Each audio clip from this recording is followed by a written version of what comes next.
Perkenalkan, saya Cindy Valentina dengan NIC CP043. Nah, pada part 2 ini di mana saya akan membahas skenario dari accounting. Di sini ada skenario yang pertama di mana pada cost and tax accounting saya akan melakukan perhitungan PPh 21 atau pemotongan atas penghasilan orang pribadi sehubungan dengan pekerjaannya di PT Erasti. Di sini saya ada menyiapkan dua sampel di mana kita akan menggunakan Factory Manager atau Marisa. Nah, di sini Marisa itu dengan informasi tidak kawin dan tanggungannya 0. Jadi, untuk Marisa itu sendiri memiliki gaji pokok sebesar 8.500.000 dan ditambah dengan tunjangan-tunjangan lainnya, maka menghasilkan penghasilan bruto sebesar 9.690.000. Nah, di sini ada dikurangi biaya-biaya, maka dihasilkan penghasilan netonya sebulannya itu adalah 9.035.500. Nah, di sini penghasilan neto 1 tahunnya Marisa itu sebesar 108.426.000.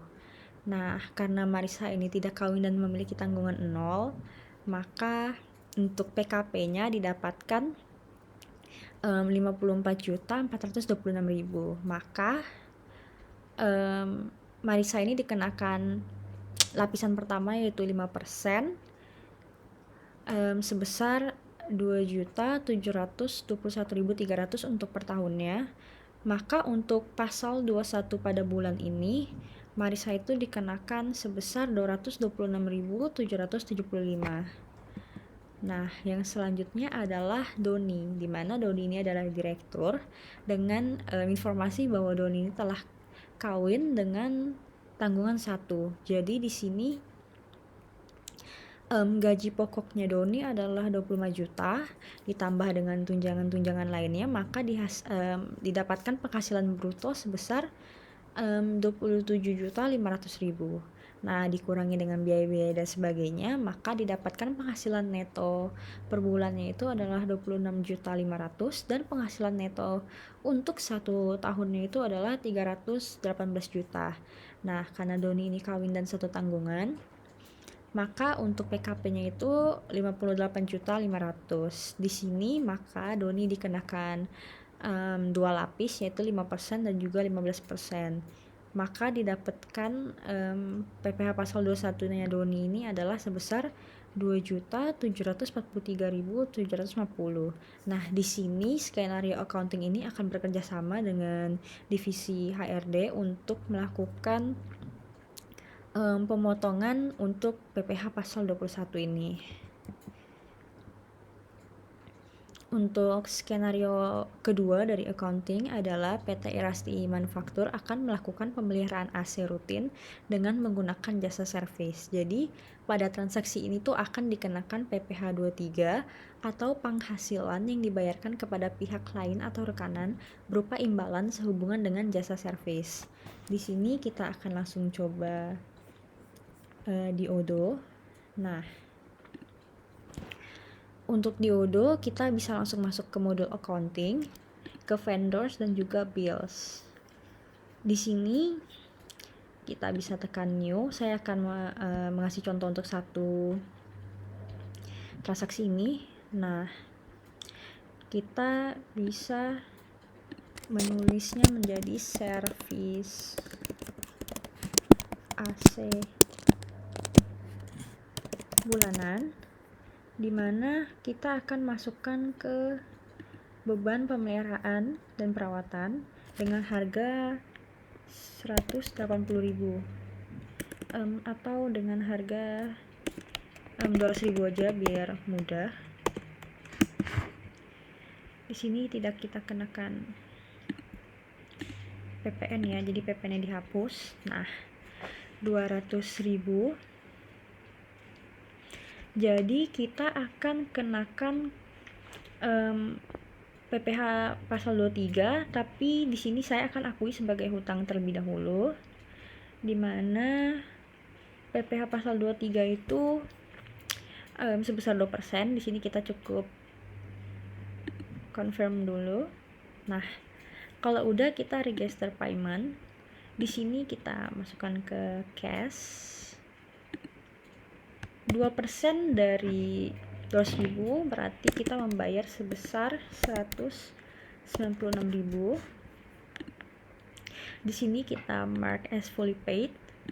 Nah, kita masukkan ke akun hutang, yaitu hutang PPh pajak PPh 23 dengan labelnya service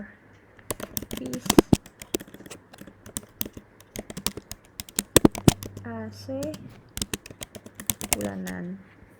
Kalau udah, kita bisa langsung klik payment aja. Nah, di sini adalah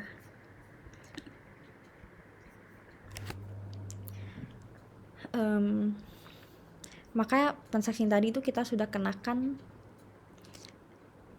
PPh 23. Kita balik lagi ke skenario berikutnya, di mana skenario yang ketiga itu sama, di mana PT Erasti akan dikenakan PPh 23, namun bedanya di sini kita menyewa mesin fotokopi. Jadi pada transaksi ini tuh penghasilan yang dibayarkan kepada pihak lain atau rekanan berupa sewa dan penghasilan lain sehubungan dengan penggunaan harta selain tanah dan bangunan, karena tanah dan bangunan itu akan dikenakan pasal 4 ayat 2. Nah, di sini saya sudah ada transaksinya di Odoo.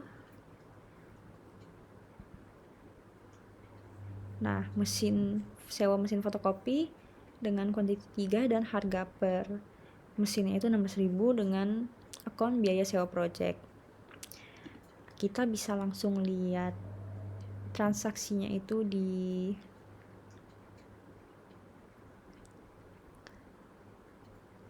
jurnal. Nah, ini adalah transaksi yang tadi. Dia akan masuk ke hutang pajak.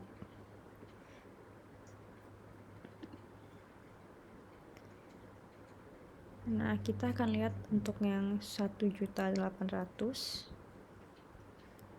dia akan masuk ke hutang pajak. Oke, kita bisa langsung lanjut untuk transaksi yang selanjutnya, yaitu di sini PT Erasti ini akan membeli produk dari luar negeri menggunakan kurs luar dan dikenakan pajak bea masuk serta PPN impor. Di sini kita bisa langsung masuk ke Odoo-nya di bagian purchase. Nah, di sini ada purchase order-nya. Kita bisa coba, saya contohkan buat satu, dimana kita vendornya Lenovo. Di sini currency-nya euro. Kita add produk, misalnya contoh kita membeli produk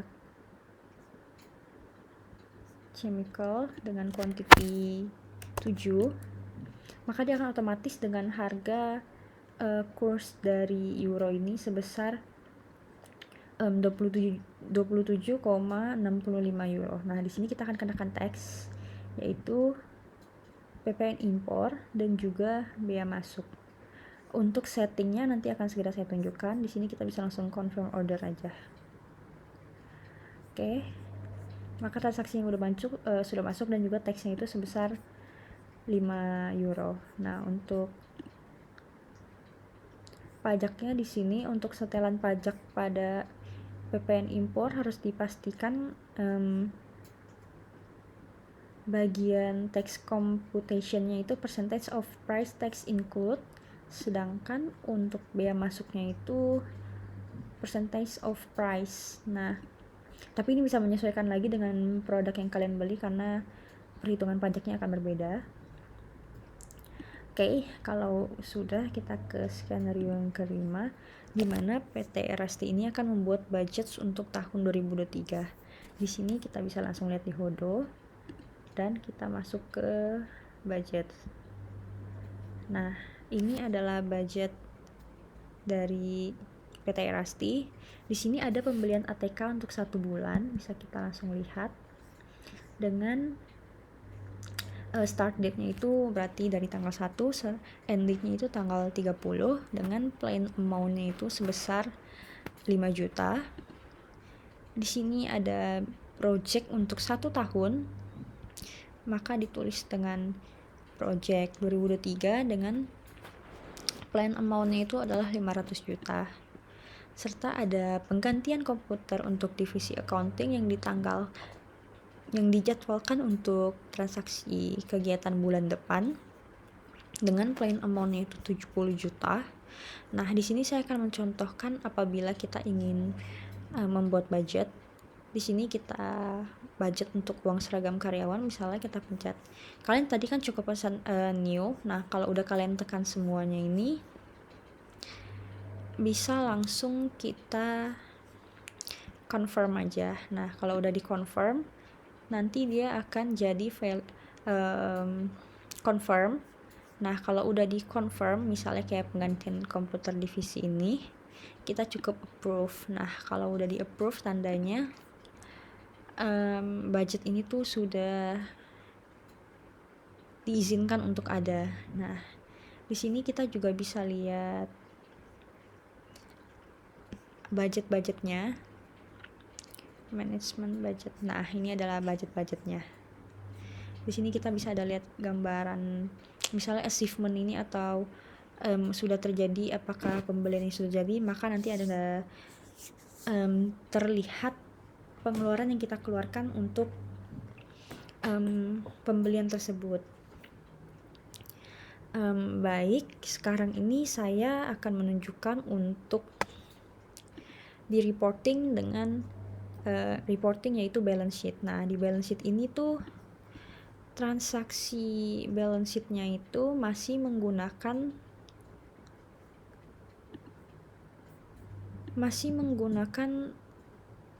format UDU, di mana liability itu di atas. Bisa dilihat ini, liability di paling atas, sedangkan baru masuk ke aset, baru bahkan bank, piutang, dan kas lainnya itu tidak terpisah. Nah, sedangkan untuk yang sekarang itu sudah saya sesuaikan formatnya, dimana yang pertama ada aktiva dan aktiva lancar lagi dibagi, ada kas, bank, dan sebagainya. Di sini juga ada aktiva tidak lancar, sebagainya, hutang. Nah, ini sudah disesuaikan dengan format Indonesia. Mengapa balance sheet-nya ini tidak balance? Jadi karena saya ini belum melakukan closing untuk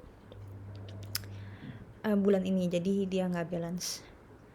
Oke, kalau kalian mau lihat di UDU-nya itu gimana sih cara kita ubah, jadi kita bisa masuk ke configuration, terus ke account reports.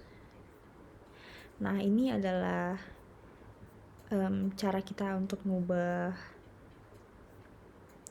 format dari format dari balance sheet-nya. Di sini kalau mau lebih mudah kita group by dan parent report. Jadi di sini tuh aktiva lancar saya ada dibagi sebagai berikut dan sebagainya. Baik, sekian penjelasan part 2 dari saya. Terima kasih.